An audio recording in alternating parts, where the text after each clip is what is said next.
Hello बच्चों, आइए प्रश्न देखते हैं। पराबैंगनी किरणों द्वारा नष्ट होने वाला विटामिन है। विकल्प पहला है ए, दूसरा है डी, तीसरा है ई और चौथा है के। तो देखिए, अगर हम इस प्रश्न की मुख्य अवधारणा के बारे में देखें तो हम यहाँ पे देखते हैं विटामिन के बारे में। तो देखो, विटामिन जो है ये कार्बनिक अणु होते हैं। शरीर को इनकी कम मात्रा में आवश्यकता होती है। विटामिन दो प्रकार के हैं जो शरीर में पाए जाते हैं। एक होते हैं जल में घुलनशील विटामिन, और जल में घुलनशील जो विटामिन होते हैं इनका शरीर में संचय नहीं होता, परंतु वसा में घुलनशील जो विटामिन है उनका शरीर में संचय हो सकता है।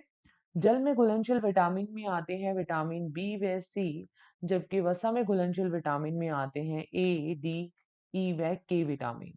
अगर हम बात करें तो सूर्य के प्रकाश की किरणें, ठीक है, जिन्हें पराबैंगनी किरणें कहा जाता है, तो पराबैंगनी किरणों की उपस्थिति में जो जल में घुलनशील विटामिन है वो मुख्य रूप से क्या हो जाते हैं, नष्ट हो जाते हैं।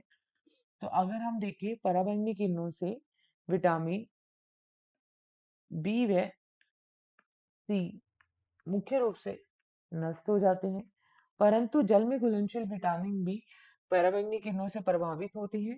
तो अब हम देखते हैं कि इनकी अगर संवेदनशीलता का क्रम देखें, पराबैंगनी किरणों के लिए संवेदनशीलता अगर देखें, तो अगर हम इनका संवेदनशीलता का क्रम देखें तो सबसे ज्यादा संवेदनशील होते हैं विटामिन सी, फिर आएगा विटामिन ई और फिर होता है विटामिन ए।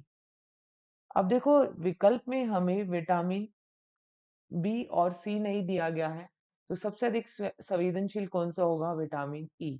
तो इस प्रश्न का जो सही उत्तर जाएगा वो जाएगा केवल तीसरा या सी।